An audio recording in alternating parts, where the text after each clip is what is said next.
السلام علیکم ورحمۃ اللہ وبرکاتہ تمام بہن بھائیوں کو۔ تو آج میں آپ کے ساتھ ایک بہت ہی پیارا جو سا ہے وہ واقعہ شیئر کروں گا، جس سے آپ کا جو ہے وہ ایمان تازہ ہو جائے گا اور آپ زیادہ سے زیادہ استغفار پڑھیں گے۔ یہ واقعہ ایک بیوہ خاتون کا ہے جن کے ہسبینڈ کی ڈیتھ ہو گئی تھی، اور ڈیتھ کے بعد جو ہے وہ ان کی زندگی مطلب ایک کانٹوں سے بھر گئی تھی جو ہے نا وہ۔ ایک تو یہ کرائے کے گھر میں رہتی تھی، رینٹ پر رہتی تھی، تو اب رینٹ دینا بھی بہت مشکل ہو گیا تھا، اور ان کے 4 بچے تھے اور ان کے لیے ضرورت زندگی کی چیزیں جو سی وہ لانا افورڈ کرنا بہت مشکل ہو گیا تھا، کوئی جاب کچھ بھی نہیں تھا۔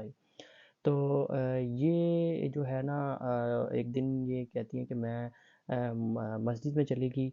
مسجد کے جو نمازی تھے ان سے جا کے میں نے مانگنا شروع کر دیا، اور جب میں نے مانگا جو ہے وہ میں کافی دن مسجد جاتی رہی، لوگوں سے مانگتی رہی۔ تو ایک دن امام صاحب آئے اٹھ کے، تو جب انہوں نے دیکھا یہ عورت جو سی ہے وہ کافی دفعہ آئی ہے اور لوگوں سے مانگ رہی ہے، تو نماز کے بعد انہوں نے اس عورت سے پوچھا کہ اس کی جو ہے وہ سچویشن کے بارے میں پوچھا امام صاحب نے کہ جی کیا سچویشن ہے آپ کی، کیوں مانگ رہی ہیں آپ؟ تو انہوں نے ساری سچویشن بتائی۔ تو امام صاحب کہتے ہیں کہ میں نے ان کو کہا کہ آپ استغفار پڑھیں، تو اور استغفار جو ہے آپ نے ان لمیٹڈ ٹائم پڑھنا ہے، آپ نے مطلب جہاں جہاں اٹھتے بیٹھتے آپ نے یہ استغفار پڑھنا ہے، انشاءاللہ جو ہے وہ آپ کے حالات ٹھیک ہو جائیں گے۔ تو اس عورت نے جو ہے وہ استغفار پڑھنا شروع کیا، اور ان لمیٹڈ ٹائم جو ہے وہ استغفار پڑھا۔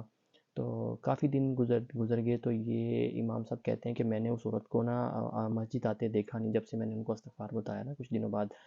تو جب انہوں نے دریافت کیا کہ یہ عورت جو ہے وہ کیوں نہیں آئی، لوگوں سے پوچھا ارد گرد کے، تو وہ بھی یہی کہتے ہیں کہ وہ نہیں نظر آئی ہمیں۔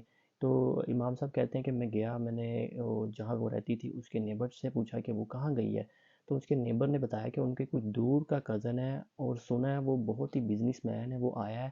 تو اس کو جب پتہ چلا ہے کہ ان کے بارے میں کہ ان کے حالات ایسے ہیں، تو اس نے سوچا کہ اب میں اس سے شادی کروں اور اس کے بچوں کی جو سی ہے نا وہ پرورش کروں۔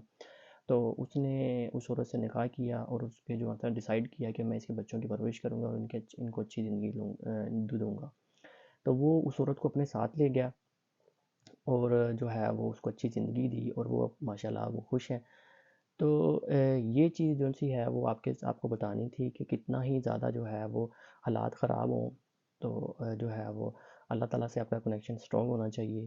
اور اس عورت کو جو ہے وہ دیکھیں، اس نے استغفار پڑھا اور اس کی زندگی کیسے بدلی، کیسے جو ہے وہ اللہ کی مدد آئی۔ دور دور تک کچھ بھی نہیں تھا، حالات اتنے خراب تھے کہ جینا بھی دشوار ہو گیا تھا۔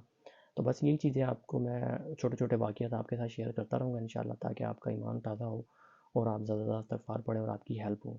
جی انشاءاللہ ملتے ہیں نیکسٹ ویڈیو میں۔ اپنا خیال رکھیں اور میرے چینل کو ضرور سبسکرائب کر دیں اور لائک ضرور کریں میری ویڈیو کو۔ Thank you very much. اللہ حافظ۔